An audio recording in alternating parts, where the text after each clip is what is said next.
Tal como les habían anunciado, tenemos hoy la presencia del doctor Alberto Venega Pinch, que está visitando las universidades, ya varias veces ha visitado, y de hecho fue profesor en la universidad en los primeros años, me parece que en el año 36 tuvo los primeros años de la Universidad de hace 3 años, y él es director de una escuela de posgrado en Buenos Aires que se llama ESEADE también, igual que ESEADE nuestro, es una escuela de posgrado en Buenos Aires. Es doctor en economía y catedrático también de la Universidad de Buenos Aires, doctorado de la muy bien. Bueno, él tiene una trayectoria académica muy fascinante, autor de muchos libros, columnista, muy respetado en diversos periódicos de su país y del extranjero. Ha sido vicepresidente de la Sociedad Monte Federal, una sociedad muy importante en la difusión del pensamiento de la filosofía de la libertad, y es un gran gusto contar con él que les va a hablar sobre el problema de la educación. Entonces, sin más, quiero pedirle que vamos a nuestro amigo.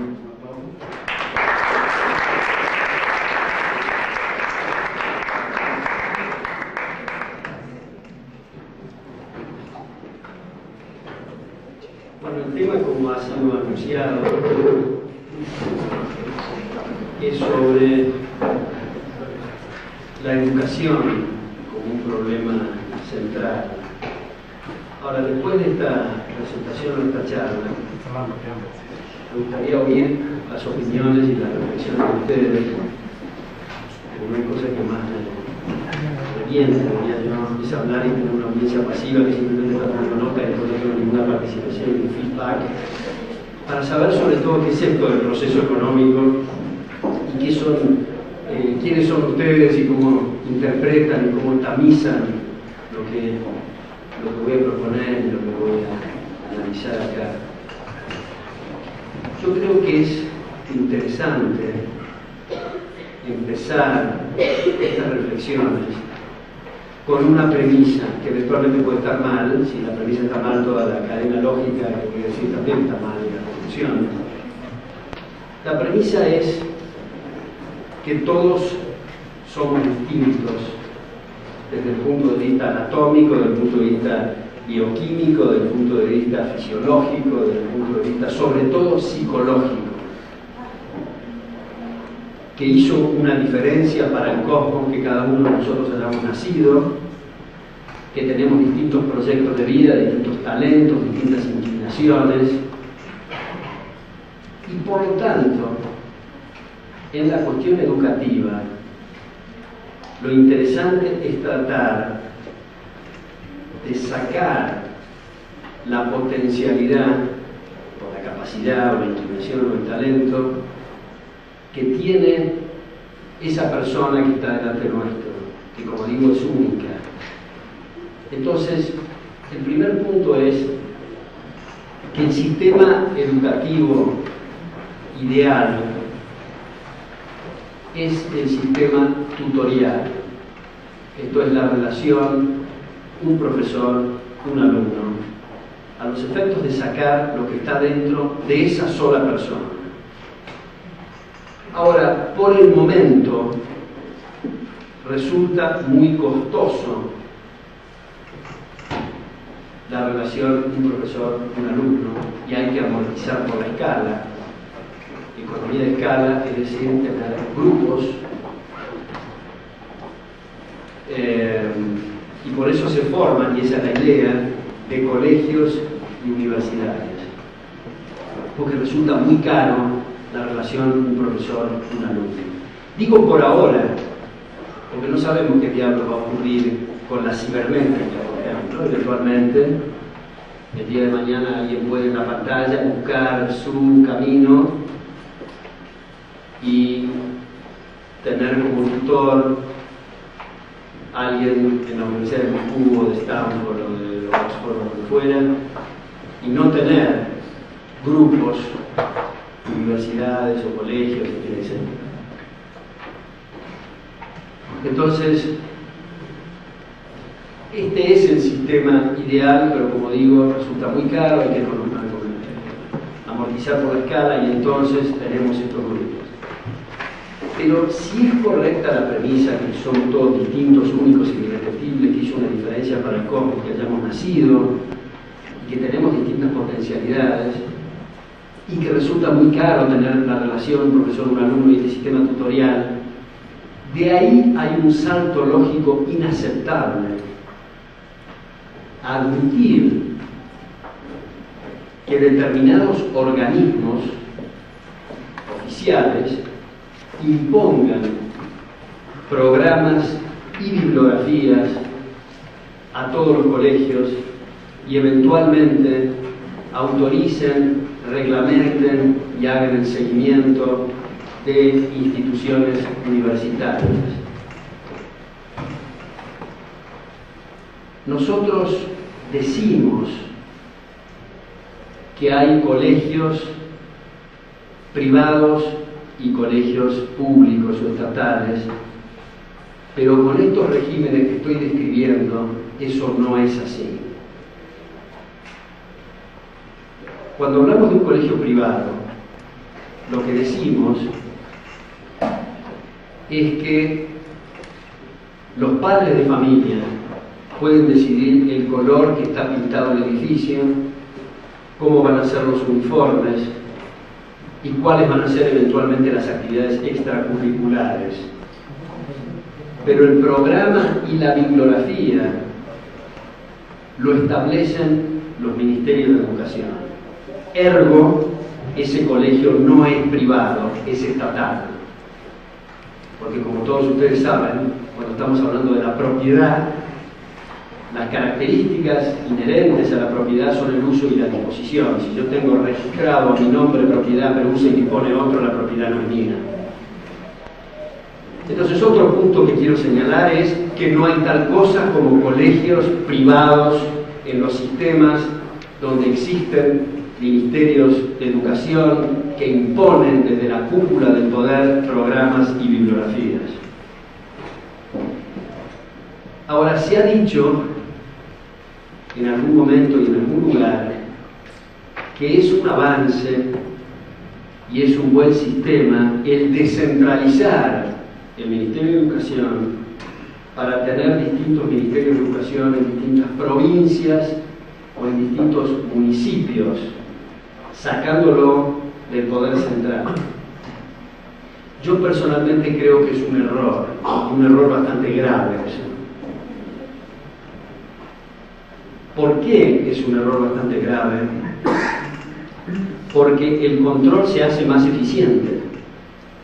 Si yo estoy en determinada provincia o determinado municipio y tengo el ministerio en ese municipio que me está controlando, me va a controlar mucho más eficientemente que si está en el gobierno central. Si se centraliza es mejor porque se puede evadir mejor la norma.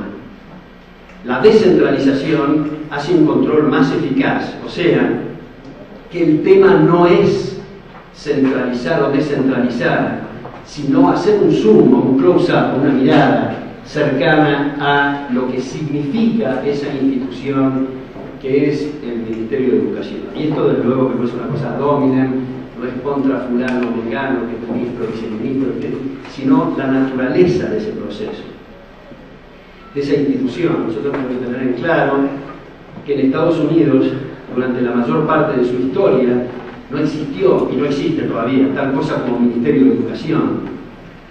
A partir de Carter existe la Secretaría de Educación que Reagan trató de eliminar sin éxito, pero nunca hubo un Ministerio de Educación. Lo que quiero plantear es que no es serio tener un Ministerio de Educación, porque aparentemente el Ministerio de Educación es algunos funcionarios que se reúnen en torno de una mesa y deciden por mayoría cuál es la verdad científica y la hacen obligatoria. Eso es no entender qué es educación, qué es cultura, ni qué es ciencia, porque son procesos abiertos de prueba y error en un proceso permanentemente cambiante, en busca, en una ignorancia enorme que nos envuelve a todos, en una búsqueda desesperada por pequeñas partículas de tierra fértil donde sostenernos. Como decía Einstein, somos todos ignorantes, solo que en temas distintos. Tenemos que tratar, digamos, de captar esos trozos, digamos, o fragmentos infinitesimales de tierra fértil en estos procesos de prueba y error. Entonces, no habiendo esos ministerios de educación, las instituciones educativas compiten por los educandos con sistemas de promoción y mezclas de materias muy distintas. Yo, por ejemplo, que he ido a muchos colegios en Argentina y he sido un estudiante en el colegio más bien pésimo, el sistema que impone el Ministerio de Educación en la Argentina, o sea, acá son 14 materias en el bachillerato. Para que el alumno tenga una visión global, se dice, del conocimiento. La verdad es que egresan de bachiller sin saber nada de nada. Yo hice 2 años de high school en Estados Unidos y me cambió la vida eso. En mi colegio, en el que a mí me tocó ya la respuesta que le dieron a mis padres resultó de algún interés. Y cuando preguntaron, bueno, ¿cómo son los programas acá? La respuesta fue, tiene que averiguar, que cada colegio hay un programa distinto. No hay una cosa jerarquizada y que viene del poder de ningún lado. Este colegio parroquial tiene eso, aquel colegio tiene lo otro, etc. En el colegio que a mí me tocó eran 5 materias, 2 obligatorias impuestas por el colegio, no por el ministerio, que subrayo no existía ni existe, y 3 optativas. Entonces cada uno podía seguir su camino y pude salir del sistema argentino de las 14 materias, de saber para el día siguiente fisiología, química inorgánica, física, salto en alto, dibujo, piano, en fin, etc. El que a mi juicio decía que sabía todas las asignaturas para el día siguiente era un mentiroso, porque es absolutamente imposible con ese sistema.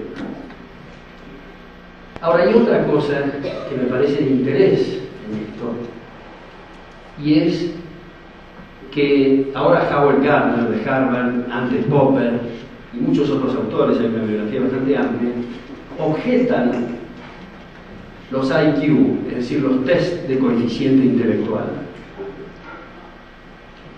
Lo que dicen en realidad Popper y Gardner y otros es una especie de contracara de lo que decía Einstein. Yo dije, Einstein dice, todos somos ignorantes, solo que temas distintos. Estos autores dicen que todos somos inteligentes, solo que para temas distintos.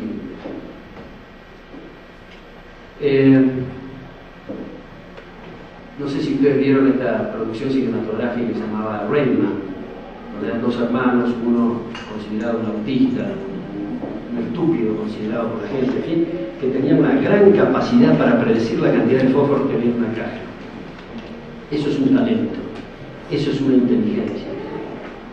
Yo leí una vez un trabajo de Isaac Asimov, que en fin, sus trabajos se quedan sobre ciencia ficción, pero él era profesor de matemáticas y física en la Universidad de Boston. Fue probablemente en la historia universal el que escribió más libros, 520 libros.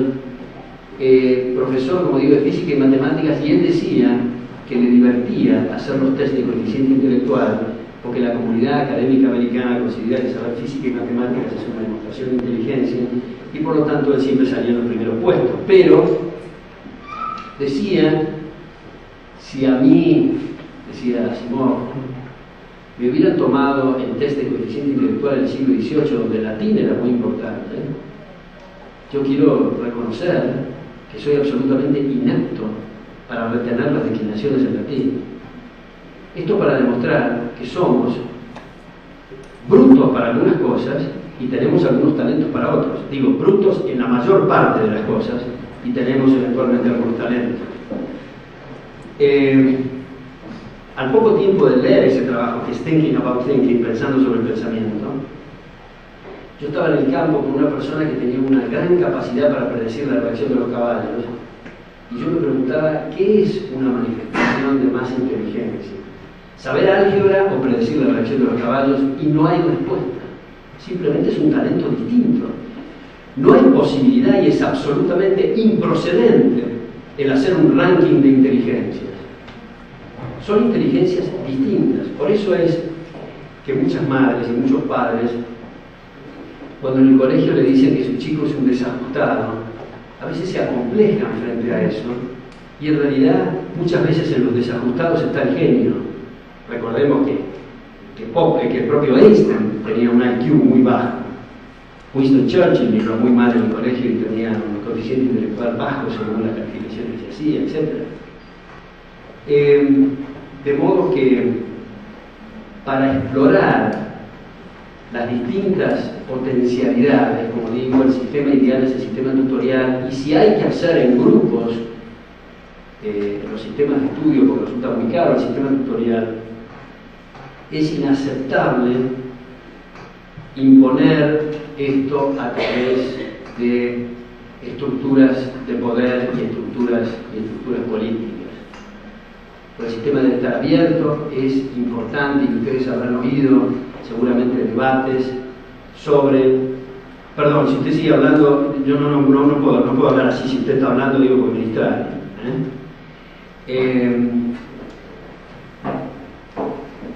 Digo, en sistemas, entonces, como estamos diciendo, competitivos, me parece que es importante tener competencia en las telecomunicaciones, tener competencia en los zapatos, tener competencia en las medias, etc. Pero a mí personalmente, sin perjuicio de que muchas veces llamadas privatizaciones se pasan monopolios estatales a monopolios privados, con lo cual el privado, que tiene más incentivos, explota mejor la gente que cuando está en manos del Estado, de manera que ese sistema de privatizaciones es algo bastante recomendable desde mi punto de vista. Pero digo, es muy interesante abrir las auditorías para la competencia, pero nada más importante que competir en materia educativa, mucho más importante que con automotores, porque como dice el título de esta charla, el problema central es la educación. Uno puede enseñar, no educar, porque la educación es un proceso que viene de adentro, ¿no? Uno puede exponer distintas cosas y crear inquietudes, pero no meter el poder, que son los tanques, y es la violencia en materia educativa, me parece una falta de respeto. Muchas veces se dice, cuando se está hablando de la sociedad abierta, implica el respeto irrestricto a los proyectos de vida de otro, y la gente tiende a decir, sí, no, por supuesto yo respeto al otro, pero cuando uno analiza las políticas que se suceden, uno observa que son faltas de respeto permanente, y con una arrogancia y una presunción del conocimiento fenomenal. Esto es, yo que soy inteligente, yo sé a la fuerza qué es lo que hay que imponerle a los demás. Esto es una falta de respeto.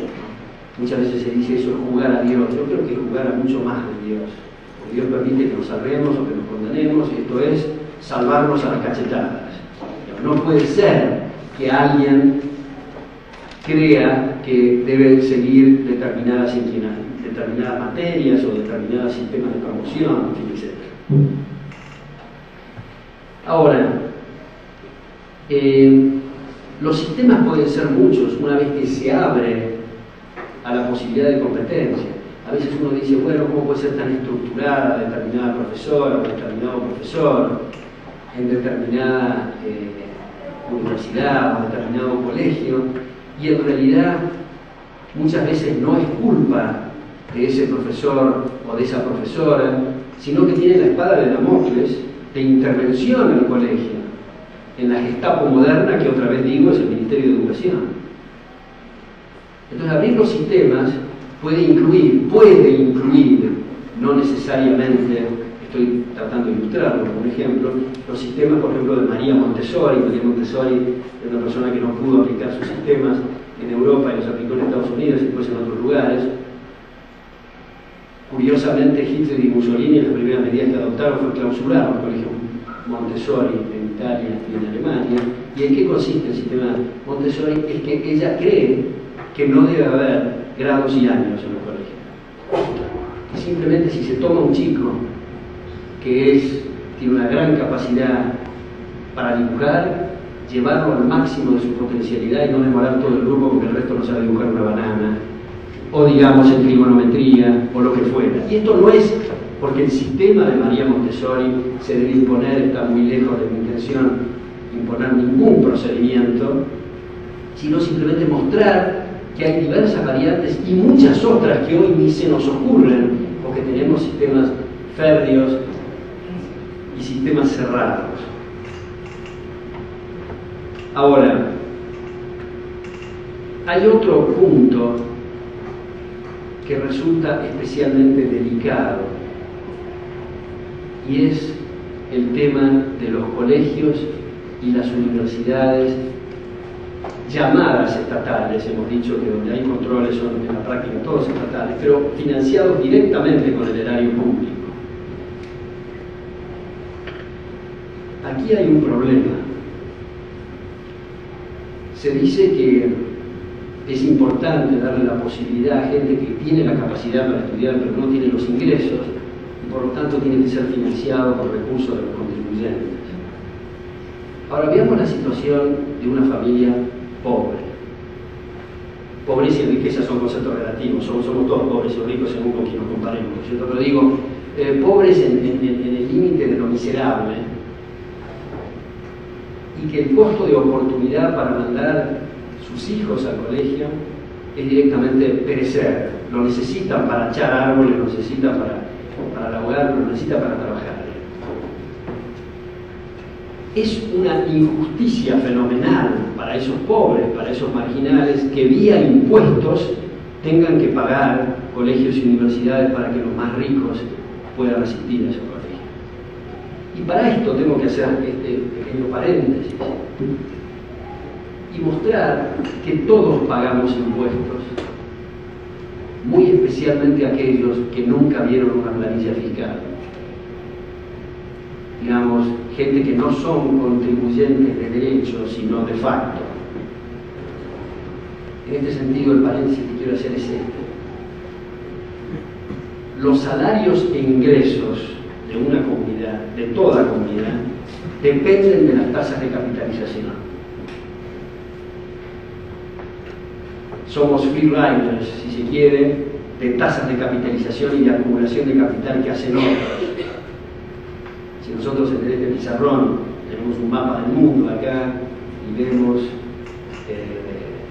Uganda y lo comparamos con los salarios de Vancouver, y lo comparamos con Berlín, con Buenos Aires, La Paz, Bolivia, Guatemala, etc., vamos a ver el correlato que hay entre tasas de capitalización, que quiere decir inversión per cápita, y salarios e ingresos en términos reales. No importa cuál sea el régimen, ni cuál sea la intención de los gobernantes, etc., el resultado es que los salarios e ingresos en términos reales son mayores allí donde las tasas de capitalización son más altas. Ahora, cuando bajan esas tasas de capitalización, vía, por ejemplo, impuestos, puede ser otra vía, pero estoy señalando ahora impuestos, donde hay una caída en la productividad, los que pagan principalmente esos impuestos son los más pobres, porque debido a la tasa de capitalización decreciente, sus ingresos y salarios en términos reales van a disminuir, o se van a mantener según como sea la voracidad fiscal. Entonces, si hemos comprendido esto, tenemos que comprender el impacto que implica vía fiscal la educación llamada estatal. Ahora hay una discusión que está teniendo lugar ahora en distintos lares, digamos, y es sobre los llamados vouchers o créditos educativos. Esto es, bueno, pero ¿por qué no establecer otro sistema en el cual a la persona que tiene las condiciones para aplicar a las ofertas educativas existentes se le da este crédito educativo o este voucher para que lo aplique al colegio o a la universidad de su agrado, de todas las privadas que existen? O sea, se demuestra con este análisis de los vouchers que hay un non sequitur, es decir, no se sigue del hecho, vamos a suponer que todos ustedes creen que los contribuyentes deben financiar los recursos de otras personas para colegios y universidades estatales. El voucher tiene la virtud de mostrar que no se sigue del hecho de admitir esa premisa no se sigue que haya que cobrar impuestos y tener la universidad del colegio estatal. Y el voucher se le está dando a la gente que no tiene ingresos, pero sí tiene las condiciones para aplicar, y elige, como dije, el colegio o la universidad que le resulte más atractiva. Pero, y este pero me parece que es muy importante, una vez que se demostró que no se sigue una cosa de la otra, viene un análisis económico sobre el voucher. Y es el siguiente, el mismo análisis fiscal que estábamos haciendo recién. ¿Cuál es la justicia del voucher para la gente tan pobre que el costo de oportunidad significa la vida de la misma persona? No lo puede mandar a estudiar y vía fiscal tiene que financiar los vouchers para que otra gente más rica pueda aplicar al colegio. Y no solo eso, sino desde el punto de vista de sus capacidades intelectuales. Ya dijimos que no hay personas más inteligentes que otras, que todos somos inteligentes solo para distintos temas, pero para las ofertas educativas que existen, puede haber gente que tiene ciertos hándicaps intelectuales. Además de ese hándicap se le agrega otro, que es que tiene que financiar a los así llamados más inteligentes. Primero. Segundo, si el sistema del voucher se aplica, es con la idea, por lo menos tienen esa ingenua intención quienes lo patrocinan, a sacar el Estado de la cuestión educativa. Pero yo creo que se lo pondría eventualmente con más fuerza, porque se crearía una especie de sistema bifronte de incentivos, digamos, o incentivos por dos costados o dos avenidas simultáneas. Una es que va a haber mucho interés en los candidatos de utilizar el voucher para aplicar, porque es más fácil financiarse con recursos de otros que con recursos propios. Y las instituciones educativas van a estar interesadas en tomar la mayor cantidad de vouchers porque es más interesante o más fácil, más fluido, más expeditivo y mejor tomar candidatos que vengan financiados por vouchers que candidatos que vengan financiados por ellos mismos o por sus padres. Si esta secuencia es correcta, quiere decir que el gasto público va a incrementar, se va a incrementar como consecuencia de la mayor financiación de vouchers. Y cuando en el cash flow, digamos, de las distintas instituciones educativas hay una proporción mayor de voucher, va a haber necesariamente una injerencia mayor del gobierno en materia educativa. De manera que yo creo que el sistema educativo es un sistema que tiene que estar totalmente en manos privadas, en manos de los padres, en manos de sistemas de becas, en manos de asociaciones filantrópicas. Y cuando digo filantrópicas, digo dejando de lado el Estado, porque Estado benefactor es una contradicción en términos. No se puede hacer beneficencia con recursos coactivamente detraídos de otros.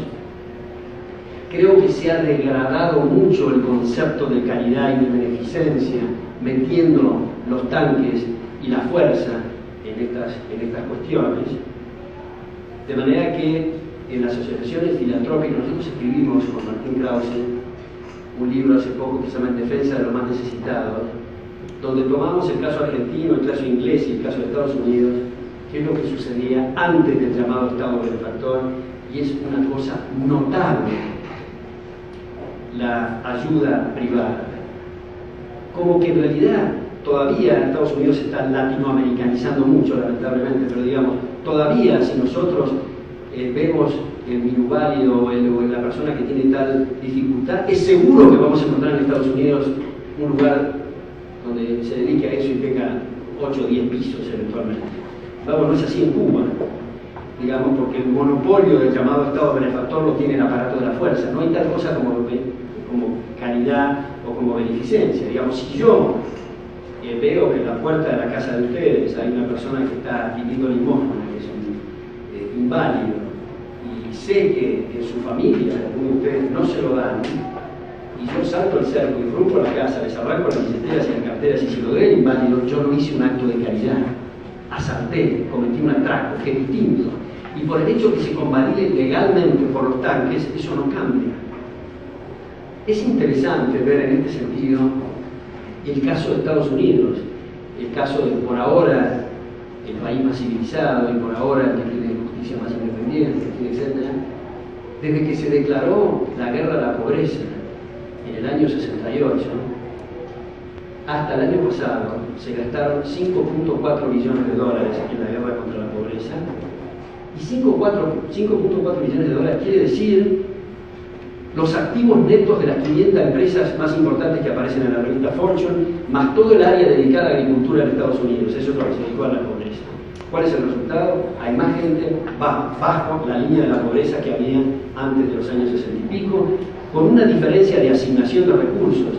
Y era que al principio de cada dólar 70 centavos llegaban al pobre, 30% era para la administración, y ahora se revirtió esa cifra, 30 llega al pobre, 70 se lo queda a la administración. Y ese es el país más civilizado de la Tierra, no estoy hablando de un lugar. Entonces me parece que es importante comprender el valor de las becas y el valor de la ayuda privada. Y con Martín, cuando hicimos este libro, y lo hacíamos distintas presentaciones, resultaba en realidad difícil tratar de transmitirle a la audiencia que es nuestra responsabilidad la gente que está en situación difícil, porque tanto avanzada la idea del Estado benefactor que la gente se libera de esa responsabilidad diciendo es del Estado, ya bastantes impuestos pagos para eso, es del Estado la responsabilidad. El Estado, aquella ficción, digamos, que significa sacar recursos coactivamente a unos para dárselo a otros con estos resultados que estoy diciendo. Ahora, por último, en este punto, en esta reflexión antes de verlos a ustedes, que quiero hacer es respecto del tema de la igualdad de oportunidades. Yo creo que acá hay un grave malentendido. Igualdad de oportunidades e igualdad ante la ley o derechos iguales para todos son dos conceptos mutuamente excluyentes. No se pueden tener las dos cosas al mismo tiempo. Yo juego al tenis. Si voy a hacer un partido con Guillermo Vilas, para darme a mi igualdad de oportunidades hay que maniatarlo a él. Lo cual significa lesionar su derecho. O sea, si se dice que se va a dar igualdad de oportunidades, no se pueden dar derechos iguales. O hay igualdad ante la ley de derechos iguales para todos, o hay igualdad de oportunidades. Las dos cosas no pueden ser. Lo que trata una sociedad abierta, y lo que logra, es dar más oportunidades, pero nunca iguales. A veces se hace una especie de metáfora del deporte, diciendo, bueno, pero ¿por qué no hacemos un sistema en el cual todos largan desde la misma posición y después en los esfuerzos por la vida uno llega primero y el otro segundo según sean sus méritos? Pero ¿cuál es el mérito de una persona que ha nacido en una familia pudiente? Tiene una ventaja respecto de otros y esto es una injusticia. Este es un ejemplo autodestructivo, es decir, que se destruye a sí mismo. Si se nivela a la largada hay que nivelar siempre. Porque el individuo que corre y hace un esfuerzo y llega primero, uno de los incentivos más importantes para correr bien durante la carrera es ayudarlos a sus hijos y transmitirles su fortuna. Si saben que eso no es posible, no hacen el esfuerzo para llegar primero. Porque hay que nivelarlos también a la llegada. Y esto está conectado, y esto es lo único que digo, con el concepto del derecho que lamentablemente no se entiende. Se dice, y está en las constituciones o pseudo-constituciones que tenemos en la mayor parte de América Latina y en otras partes, que hay derecho a la educación. Un derecho a la educación, derecho a la familia digna, derecho a la habitación con 3 ambientes, derecho a hidratos de carbono, a proteínas, derecho a una motocicleta con 5 escapes, en fin, etcétera, etcétera. Son todos declamaciones y aspiraciones de deseos, pero no tienen nada que ver con el derecho. ¿Qué es un derecho? Un derecho tiene como contrapartida una obligación. Si yo gano 1000, todos ustedes hay una obligación universal de respetarme los 1000. Pero si yo gano 1000 y digo que tengo derecho a los 1000 y me otorgan semejante derecho, quiere decir que alguien me los tiene que dar. Por ejemplo, alguno de ustedes. Y si alguno de ustedes me lo tiene que dar, se ha lesionado su derecho. O sea, lo convierte al mío en un pseudo derecho. Y estas constituciones o pseudo constituciones están plagadas de pseudo derechos. Digamos, incluso los nombres de los ministerios, que resulta tragicómico, diría, por ejemplo, en algunos lugares existe el Ministerio del Bienestar Social, que en realidad es de malestar antisocial, como todos saben, porque digamos, sistemas de seguridad social han sido de inseguridad antisocial, todos los sistemas de obras sociales, de jubilaciones, etc., ha quedado claro a esta altura del siglo XX que son estafas fenomenales, digamos, que no tiene nada de lo social, pero lo único que faltaría, digamos, es tener un ministerio del amor profundo, de la carcajada intensa, etc. Muchas gracias.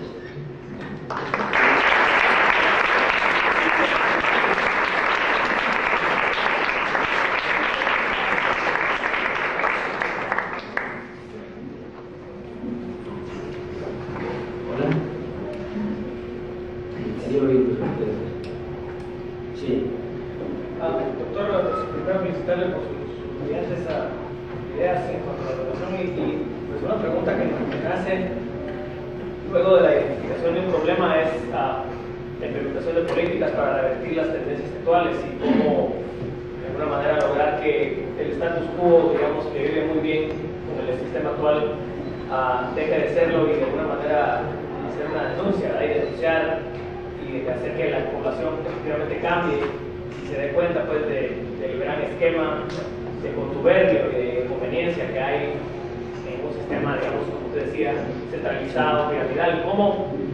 ¿Cómo implementar el cambio? Bueno, le agradezco, yo creo que es una pregunta muy interesante y clave, diría yo.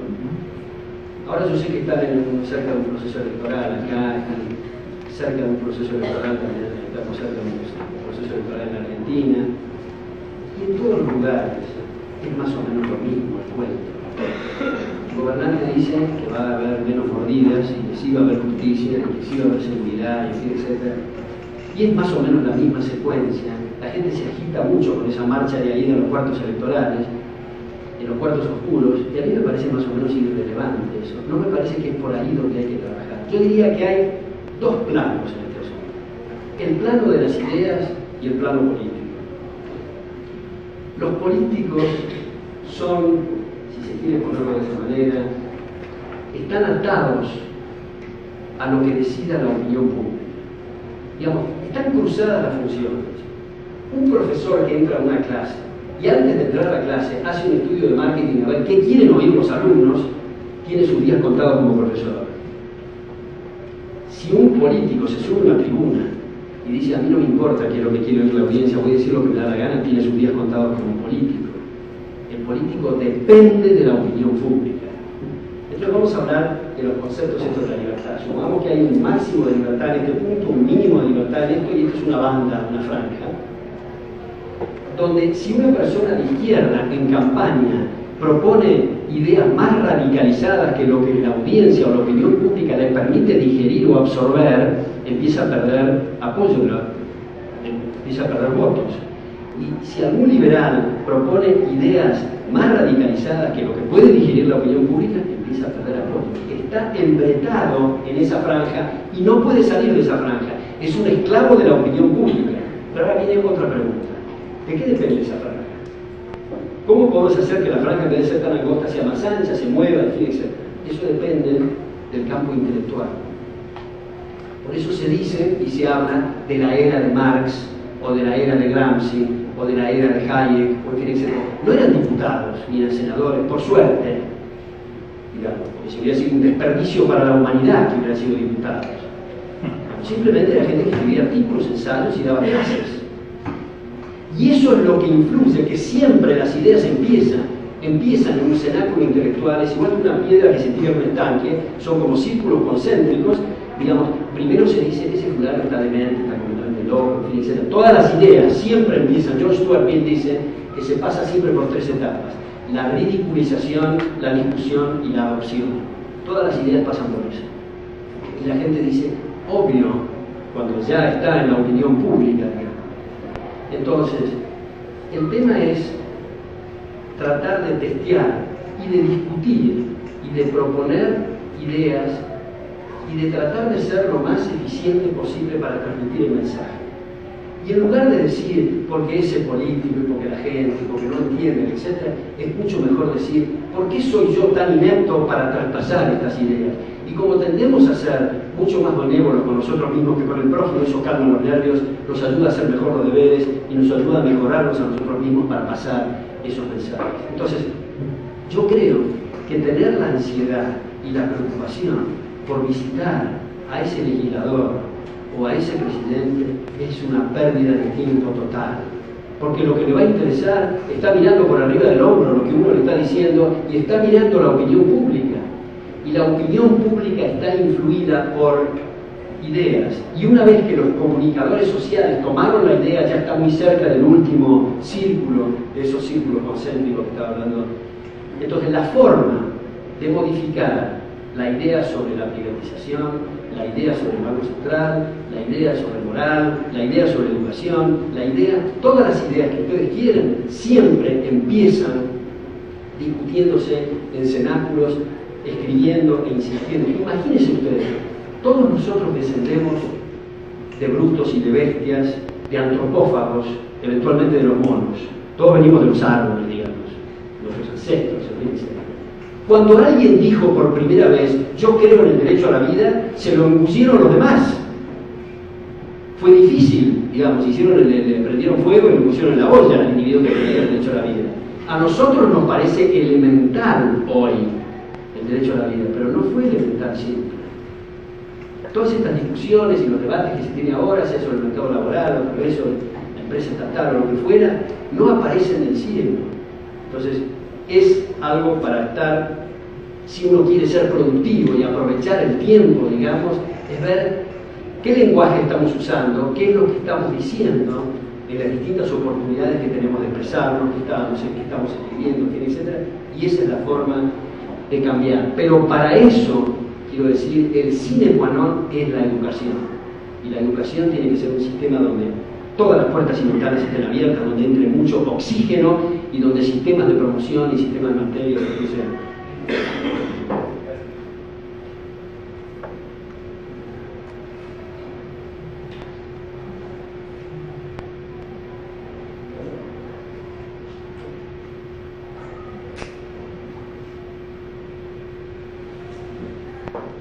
Bueno, sí. Muchas naciones, aquí también en América, por ejemplo, otros países de Europa, los gobiernos están financiando o ayudando a financiar colegios privados. Por ejemplo, que pagan los maestros. Pero esos colegios quedan un poco amarrados al Ministerio de Educación, aunque sean privados. Exactamente. Estos son privados entre comillas, pero en la práctica, si reciben fondos, pierden la independencia.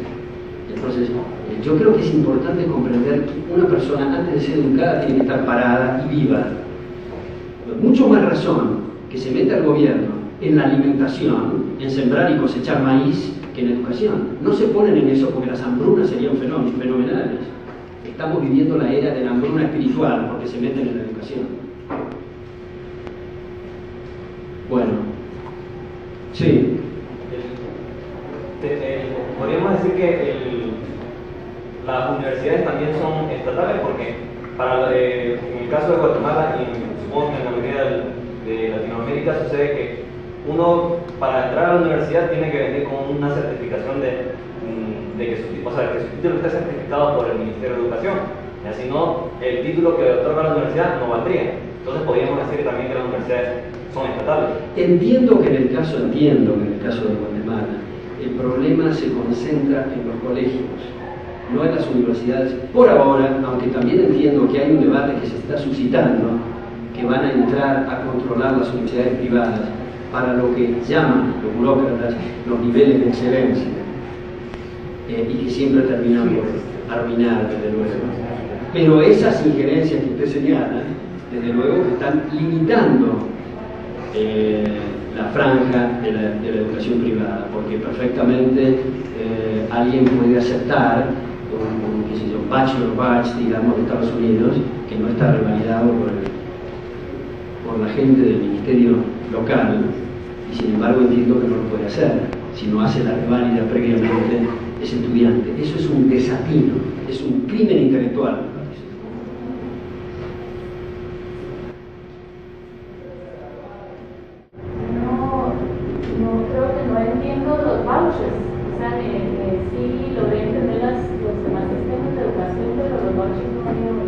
Bueno, los vouchers es un sistema, otra vez, donde los gobiernos, léase los contribuyentes, financian eso que se llama voucher para que el chico que no tiene ingresos pero tiene las condiciones para estudiar lo pueda aplicar al colegio o a la universidad que considere pertinente. Eso es un voucher. Perdón, tengo que precisar esto, pues un voucher estatal el que estoy criticando. Hay un libro de James Tooley que se llama Education Without the State, donde muestra una serie de casos muy interesantes de vouchers privados. No es eso lo que estoy criticando. Sí. Dicen algunas personas que si el pueblo quiere eso, podríamos hacer el caso de los vouchers, está bien, y habría que, porque el pueblo, porque el Estado está para proteger al pueblo, ¿ya? Y si el pueblo pide eso, entonces está protegiendo el Estado al pueblo. Esa es otra pregunta que me parece muy interesante.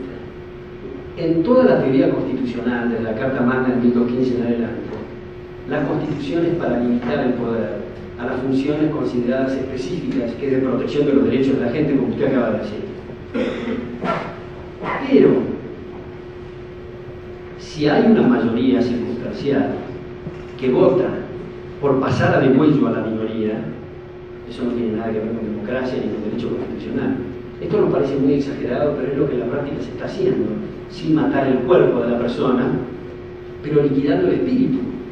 Y en la práctica hemos tenido casos, digamos, Hitler ganó por una primera minoría, Allende en Chile también. Ahora Chávez es un caso muy interesante para este punto. Chávez ganó por el 93% de los votos y tiene 121 escaños de los 131 de la Asamblea Constituyente. La Asamblea Constituyente, el sumum del poder, y decide cerrar el Congreso, cerrar el Poder Judicial. O sea, una dictadura electiva. Entonces, cuando estamos hablando de democracia, yo creo que hay que recordar desde Aristóteles en adelante, esto significa una forma de gobierno en la cual el gobernante tiene la obligación de garantizar y proteger los derechos de los gobernados. Y la parte mecánica, formal, accesoria, es la mitad más uno. Pero si esa mitad más uno, o primera minoría, decide exterminar a la minoría, esto no es un régimen, otra vez, democrático. De manera que una persona puede constituir una sociedad con otros y decir, los colegios de mis hijos coactivamente van a ser financiados con los ingresos de ustedes. Si los demás aprueban, está bien. Lo que no puede hacer es con gente que no está de acuerdo. Entonces tenemos sistemas, es una cosa muy curiosa lo que ocurre, ¿no? Tenemos sistemas donde se ensalza la libertad política, que es el acto electoral, y los gobernantes en campaña, o gobernantes de potencia, siempre dicen, hablan del pueblo maravilloso y la inteligencia total que tienen todos ustedes y sus padres y todo lo demás. Pero cuando salen del cuarto oscuro, son todos infradotados. El gobernante les tiene que decidir qué van a hacer con sus hijos, qué van a hacer con sus haciendas, con sus ingresos, en fin, etc. Cuando justamente el instrumento es el poder elegido y la idea central es establecer límites al poder. Igual que si nosotros estuviéramos conviviendo acá con la gente, seguramente diríamos, bueno, somos buena gente, pero por ahí alguna persona puede tener mala intención o puede interpretar mal un contrato, o en fin, etcétera, o estar de mal humor un día, en fin, necesitamos un aparato que nos proteja, etcétera. Bueno, ¿cómo elegimos eso? Lo elegimos por mayoría. Pero ahora viene una pregunta, alguien levanta la mano y dice, ¿mayoría para cualquier cosa? Por ejemplo, ¿para castrar a la minoría? No, dicen todos. Entonces hay que poner límites. Y lo que tenemos ahora son constituciones ilimitadas, que dan el máximo de poder, y se dice el primer mandatario, ahí va el primer mandatario, pero actúa como el primer mandante, es el soberano, que hay que rendirle pleitesía. Y también me parece muy importante, con esto termino, el precisar los términos cuando uno está hablando de qué significa la libre empresa, o qué significa el empresario. El empresario es un individuo que para mejorar su patrimonio no tiene más remedio que mejorar la condición de otro, sea vendiendo computadoras, zapatos, medias o lo que fuera. Pero lo que tenemos en la mayor parte de los casos, salvo honrosas excepciones, no son empresarios, son varones feudales, son explotadores de la vida de otros, que se juntan y alían con el poder para sacar provecho de la gente más pobre. Entonces, si nosotros pudiéramos grabar reuniones de directorio de en buena parte de las empresas, oiríamos este diálogo más o menos. Che, fulano, no dirían ustedes, pero fulano, ¿la invitaste a la mujer de tal senadora a comer a tu casa? ¿Fuiste a verlo al ministro? ¿Fuiste a verlo al subsecretario tal cosa? ¿Viste que tal decreto salga? Etcétera. Son expertos en lobby, no son empresarios. Entonces, Adam Smith, en 1776, en la riqueza de las naciones, incluso objetaba la existencia de cámaras empresariales porque decía que ahí se reúnen los empresarios para complotar contra el público. Entonces el empresario es algo extraordinario si se mantiene en el track del mercado, cuando se alía con el poder en lo más devastador que nos podamos imaginar. Y eso es lo que estamos rodeados, por cazadores de privilegios y varones feudales que no tienen nada que ver con el empresario. Bueno, les agradezco mucho. Perdón. Sí. Una pregunta. En el caso del lobby, o sea, el problema estaría en que los empresarios, si no se teniendo en cuenta que las reglas de juego están así, si no hacen eso, terminarían tal vez hasta dejando de existir, porque están otras empresas que sí se dedicarían a eso y que... Está muy buena esa reflexión. Yo diría que esto que he dicho no es para cargar las tintas especialmente contra los empresarios, es una cosa descriptiva. El asunto es cómo hacemos para cortar el cordón umbilical entre el empresario y el poder.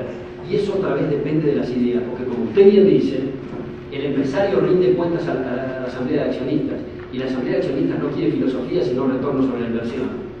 Entonces, donde hay privilegios va a haber colas de pedidos de privilegios. El asunto es establecer un sistema en el cual, cuando un empresario va a visitar a un gobernante para preguntarle si puede instalar una industria automotriz, el gobernante le debería decir: mire, es un gran gusto tomar un café con usted, eventualmente el café lo paga usted y no los contribuyentes, dicho sea el paso, pero no me pregunte a mí si usted puede instalar tal o cual empresa, pregúntele a la gente. Si usted vende un auto bueno va a ganar y si no va a quebrar, pero yo no tengo facultades para decidir cuál es la empresa que se tiene que instalar y cuál no, porque como no hay criterio racional desde el punto de vista económico, siempre el criterio es la mordida. Muchas gracias.